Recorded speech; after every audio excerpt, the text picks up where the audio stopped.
Olá, meus amigos e minhas amigas. Estamos iniciando o estudo de mais um capítulo do livro Opinião Espírita, comigo, André Luiz Querine Vilar. Agradeço à TV A Caminho da Luz e ao Centro Espírita Perdão, Amor e Caridade, o CEPAC, pela oportunidade que estão me dando. Que o nosso estudo de hoje possa nos trazer ensejos à meditação, à reflexão e também ao aprendizado. Não por minha parte, porque em verdade eu nada tenho para oferecer, mas estudando o texto base proposto, no caso de hoje, pelas mãos de Chico Xavier, pelo Espírito de Emmanuel, e a mensagem do Espírito e o texto base que o Espírito sugere. A mensagem de hoje, já estamos no capítulo 50, Quando Sofreres. E Emmanuel utiliza o livro A Gênese, capítulo 3º, item 5. Então, recorrendo ao livro A Gênese, o capítulo 3º, o item é o bem e o mal. O item 5 é um item composto de um único parágrafo, em que diz Allan Kardec: como o homem deve progredir, os males os quais está exposto são um estimulante ao exercício de sua inteligência e de todas as suas faculdades físicas e morais, mediante o incitamento à pesquisa dos meios de se subtrair a estes mesmos males. Se nada receasse, nenhuma necessidade o levaria à busca do que é melhor. Seu espírito se entorpeceria na inatividade, nada inventaria e nada descobriria. A dor é o aguilhão que empurra o homem para a frente na via do progresso. Infelizmente, até hoje, nós temos, em muitos casos, que passar por grandes dificuldades para aprendermos alguma lição. Há uma porcentagem que ouve e aprende, e não tem a necessidade de passar pelos tropeços da vida. Outros insistem, persistem, caminham pela senda que está percebendo, que não o levará a lugar algum. Há um ditado forte e verdadeiro: se não aprende pelo amor, aprende pela dor. Até hoje ainda, muitos de nós, a qual eu me incluo, vivemos sobre esta máxima. Temos de tudo para fazer a diferença, temos de tudo para sermos os diferentes, temos de tudo para não cairmos nos velhos problemas encabeçados pelo orgulho, pelo egoísmo, pela vaidade, pela intolerância, e parece que não aprendemos. Parece que não vai. Então, essa maneira de nos comportarmos gera um atraso no planejamento espiritual. Essa teimosia com o novo, essa teimosia em largarmos o osso, essa teimosia em redescobrirmos finalidades para a nossa existência tem nos mantido na inércia. Quantos sofrimentos passamos na atualidade por obra de não ouvirmos o semelhante? Quantas dores da alma, aquelas que não têm remédio para curá-las, aquelas dores que não há um antibiótico, não há uma anestesia, não há um paliativo para amenizar, a preocupação, as dores, as dificuldades que trazemos no nosso ser pelo sentimental que ainda possuímos, quantos deles não são obras de não levarmos com mais seriedade espiritual a nossa jornada terrena? Pegamos coisas pequenas e fazemos dela grandes coisas. Pegamos pequenas situações do nosso dia, situações pontuais, e fazemos delas como se fosse o fim do mundo.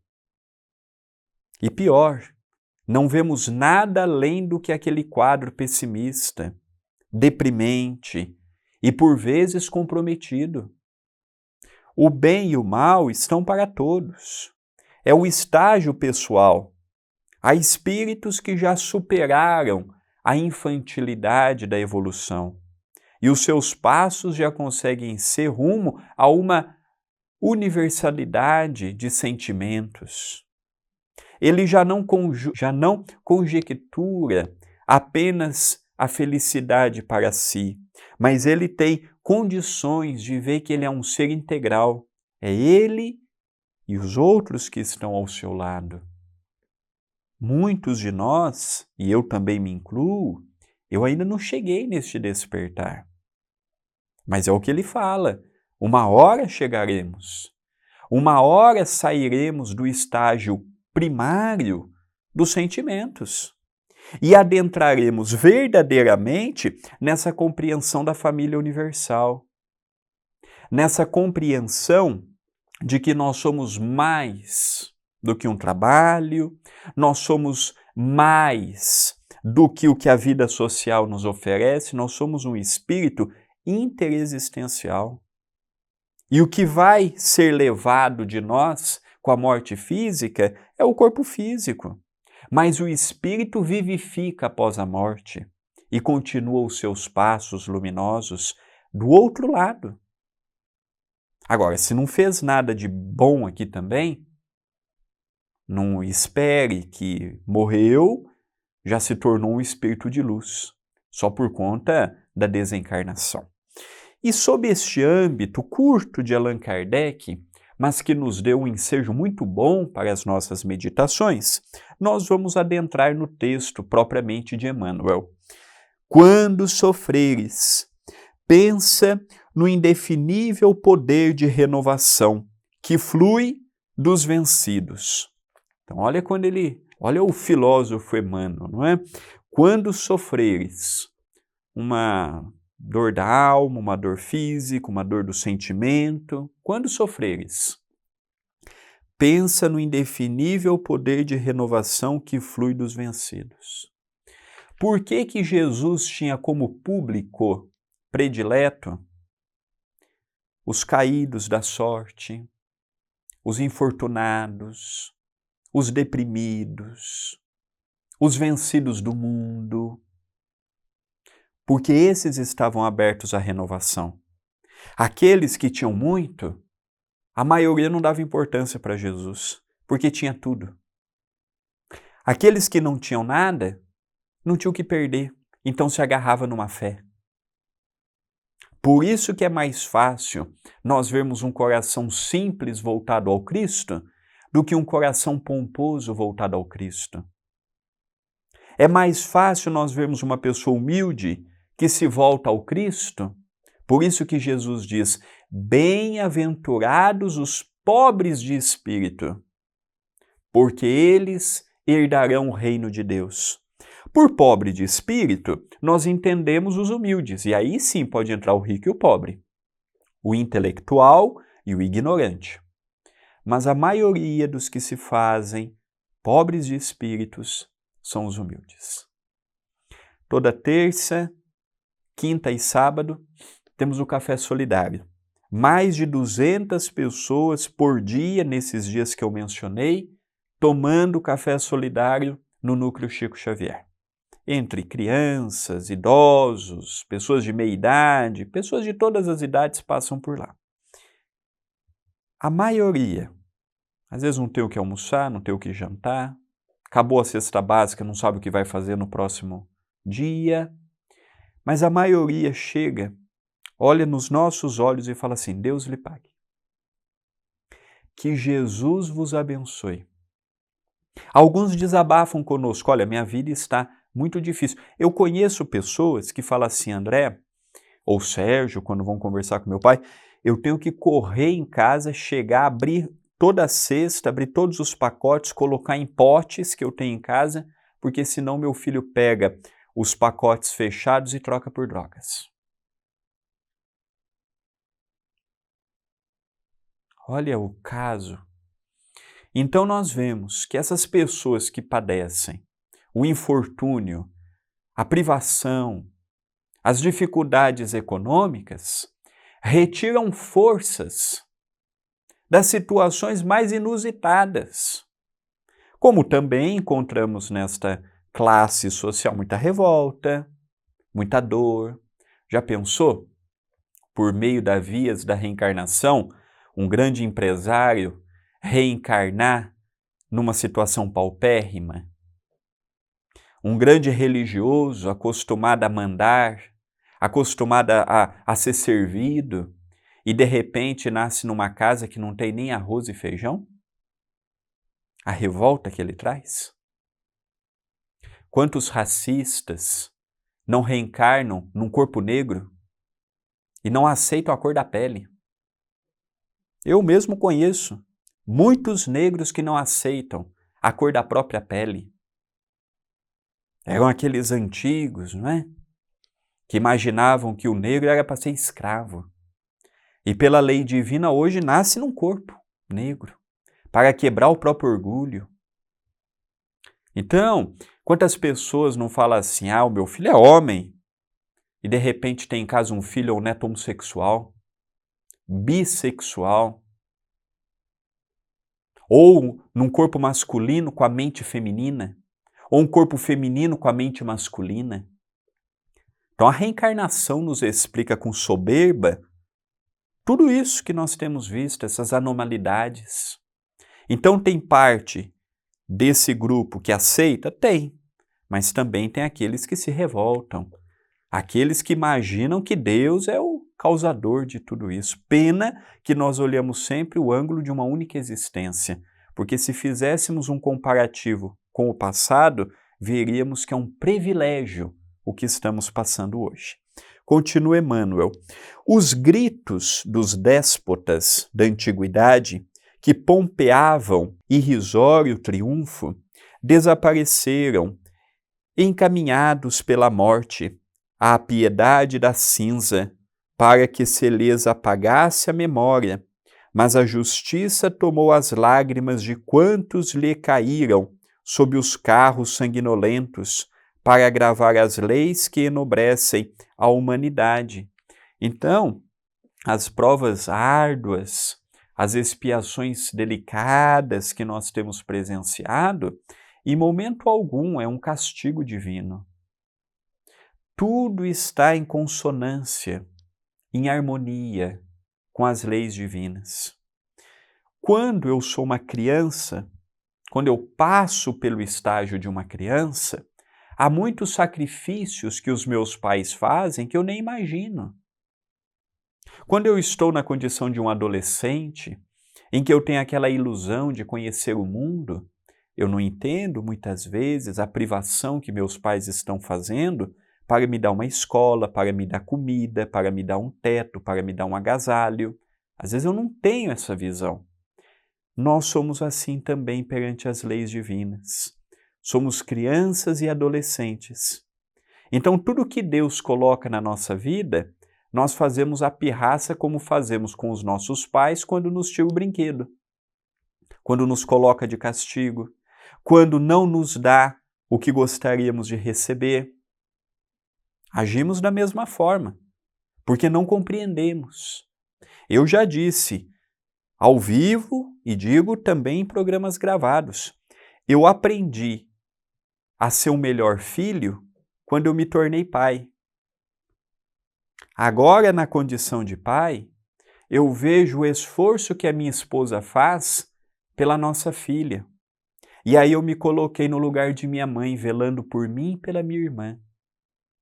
As noites mal dormidas, as coisas que meus pais deixaram de ter para dar para mim e para minha irmã.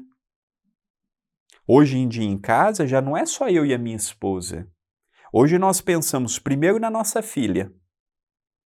Essa vacina, o postinho não dá, então nós temos que ver. Então vamos tirar daqui para colocar ali. Esse mês aqui, a roupinha que ela tem já não está mais servindo. A fralda vai ter que comprar mais. A pomadinha para não assar. Então, em primeiro lugar, nós pensamos nela. E aí depois eu vou analisar, nossa, eu estou precisando de uma calça nova. Aí que eu vou pensar se eu vou poder fazer nesse mês comprar a calça ou se eu vou comprar no mês que vem. Algum de nós já analisou por este ângulo? Então eu afirmo, eu me tornei um melhor pai, um melhor filho, me tornando um pai.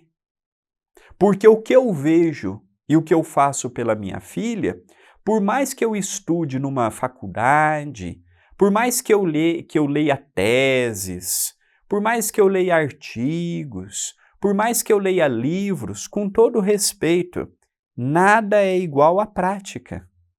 É a mesma coisa uma pessoa querer aprender a dirigir vendo vídeos no YouTube. Ele vai conseguir fazer o controle de embreagem vendo apenas no YouTube? Ele vai conseguir fazer uma baliza sem pegar horas numa autoescola e treinando num lugar apropriado?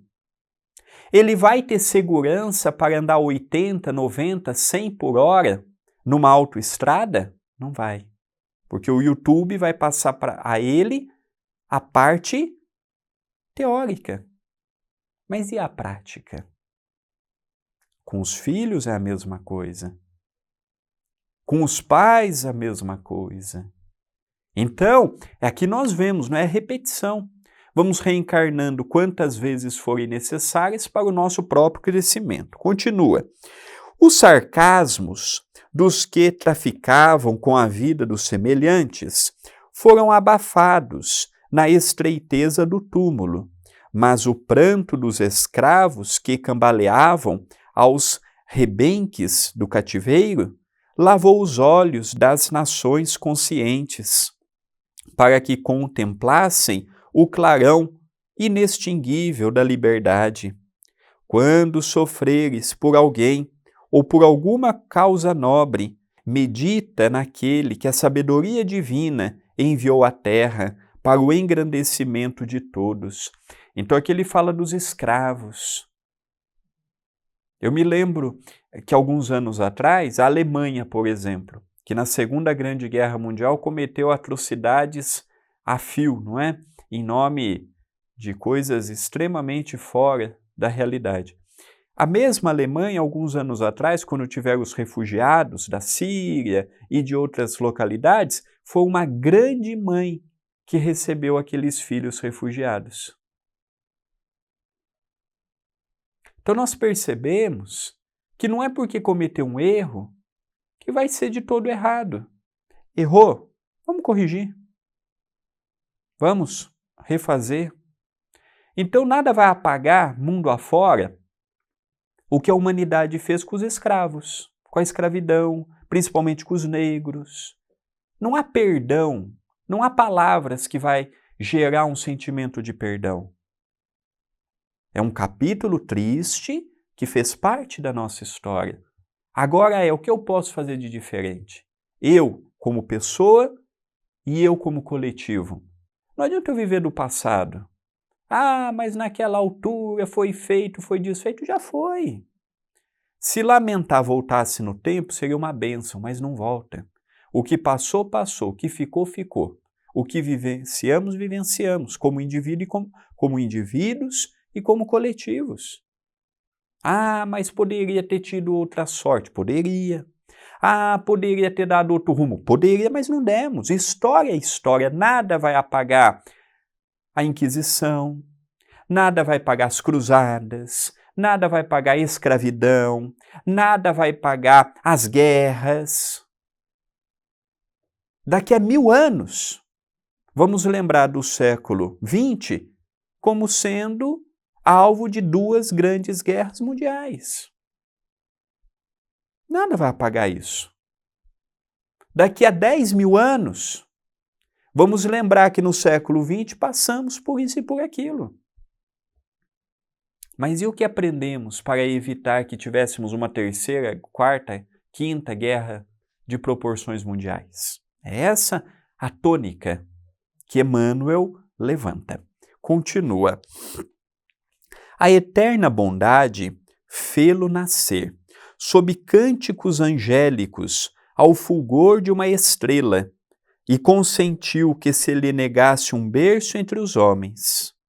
Situou-lhe a divina embaixada entre aqueles que detinham no mundo as mais elevadas noções religiosas e não impediu lhe ignorassem a presença. Jesus nasceu de modo simples, numa estalagem, não tinha vaga, então, mas tinha uma manjedoura. Maravilha, foi lá que Maria deu à luz ao nosso Salvador, ao Espírito que dividiu antes e depois do seu advento. Jesus nunca esperou reconhecimento, Jesus nunca fez nada esperando algo em troca. Jesus amou, Jesus respeitou, Jesus perdoou. Foi o papel que ele nos fez. Foi o papel que ele fez, o papel que ele vestiu a física carnal para poder realizar. Agora está em nossas mãos. Ele veio, nos amou, nos ama, deixou-nos mensagens lindíssimas, nos inspira pelo seu espírito venturoso, mas está em nossas mãos. Agora é a nossa vez.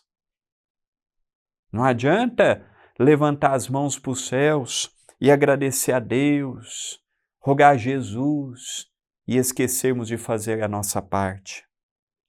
O mundo será melhor em que o bem superará o mal quando trouxermos a medida da justiça, de se colocar no lugar do próximo, de não pensar apenas em si. Aí sim nós conseguiremos superar este capítulo da infantilidade animada pela animalidade que ainda trazemos em nossos corações.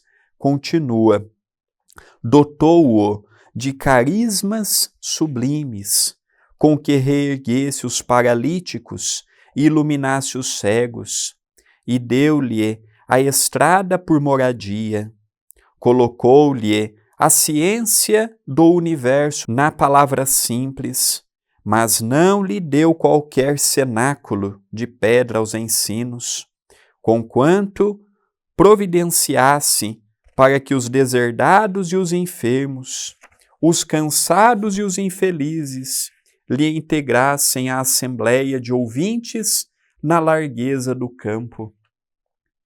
Jesus nunca disse, olha, você não pode entrar. Você não tem condições de estar aqui. Fosse a hora que fosse em que Jesus estivesse ensinando sobre o reino divino, Jesus amava a todos. Mesmo aqueles que tinham os pensamentos mais diversos dos que Jesus possuía. O exemplo é Jesus na cruz, quando no seu último ato diz, Pai, perdoa-lhes, porque não sabem o que fazem. Aquele que o torturou, aquele que o maltratou, aquele que o bateu, aquele que fez tudo o que fez com ele, Jesus não guardou ódio. Jesus não guardou ressentimento. E trabalhou incansavelmente para que todos eles pudessem se reerguer. No livro Brasil, Coração do Mundo, Pátria do Evangelho, de Humberto de Campos, pelas mãos de Chico Xavier, fala de um grande soldado que naquela época feriu Jesus, Ligenos, e que ele foi trabalhando de encarnação em encarnação para acertar a dívida consciencial que ele adquiriu consigo. E ele, na sua última existência, foi Dom Pedro II, um grande estadista que nós tivemos no Brasil. Uma grande mente para a sua época, que há 2000 anos atrás estava naquele grupo que torturou o nosso Mestre Jesus. Mas Jesus não desistiu dele e atribuiu a ele ser um grande responsável para o avanço da nossa grande nação. Continua Emmanuel. Revestiu-lhe a influência pessoal com todos os atributos do bem e deixou que o mal lhe alcançasse o círculo dos amigos mais íntimos. E quando lhe tapizaram o caminho com palmas de vitória, no intuito de lhes entregarem o cetro da autoridade, permitiu que a sombra envolvesse aqueles que mais o admiravam, e quase defronte à eminência do Moriá, em cujo tope se ergueu o Templo de Salomão, como sendo o mais suntuoso dos monumentos levantados na terra, em louvor do Deus único, não obstou se lhe desse um monte desolado para a morte, num lenho entre malfeitores, a fim de que ele formasse entre os milhões de aflitos e incompreendidos de todos os tempos. Quando sofreres, para que haja bondade e verdade, felicidade e concórdia, pensa em Cristo e compreenderás que ninguém consegue realmente auxiliar a ninguém sem amor e sem dor. E Jesus foi um exemplo disso, não é? Passou pela terra amando e sofrendo as perseguições, as injúrias, as difamações. Quando ele entrou triunfante em Jerusalém, aquilo gerou muitos problemas para Jesus, como vemos nas entrelinhas do livro Paulo e Estevão, como nós vemos o próprio Emmanuel falando na mensagem de hoje, que aquilo fez com que as autoridades da época e até aqueles que estavam diante de Jesus pudessem ter uma visão distorcida do real trabalho que Jesus realizava naquela altura. Queridos amigos e amigas, estamos encerrando mais um capítulo do livro Opinião Espírita. A minha gratidão à TV A Caminho da Luz e ao Centro Espírita Perdão, Amor e Caridade. Votos de muita paz, de muita luz e até o nosso próximo encontro.